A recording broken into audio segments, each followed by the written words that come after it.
Hopefully you guys know the drill by now. I'm going to start every proof with my givens, so go ahead and jot those down first. Your reason you know those are true is because they're given to you. The next phase of our proof is going to be to figure out what tick marks I can add to this diagram. And I can't just add things because I want to. I need a reason to add what I'm going to add. Well, because I have parallel lines, if I were to go and extend these lines a little bit longer, there's my parallel lines, and draw in my transversal, you may recall that we have something called alternate interior angles. And so angle A and angle E are congruent to each other because alternate interior angles are congruent. Again, make sure you have that are congruent part in your proof. If all you do is say they're alternate interior angles, I'll say, so what?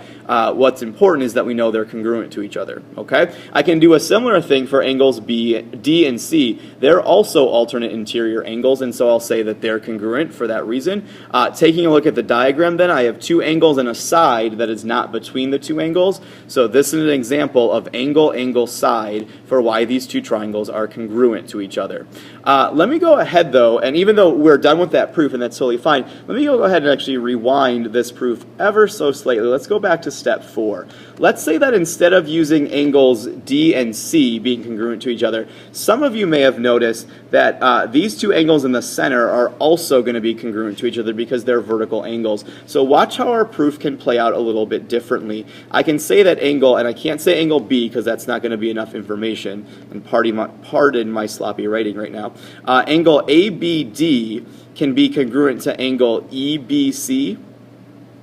And so this is just an alternative way to do this proof. This would be just as valid. The reason I know that is because vertical angles are congruent to each other.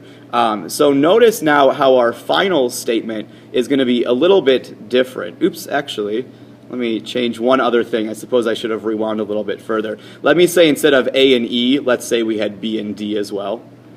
We had proven that. I just did this in a different order. So just to see, my diagram is going to be super sloppy right now, but angle D and angle C were congruent because of alternate interior angles. And then I had those vertical angles. Notice this time, if you can read my writing, or my tick marks, the two triangles are congruent to each other because of angle, side, angle. If I had done the proof this way, I'd have two angles with a side in between them. Either version is going to be correct, whichever way you see, and it makes more sense to you is totally fine. I just want to show you that there are alternative ways to do the same proof and get the same thing proven, that the two triangles are congruent to each other.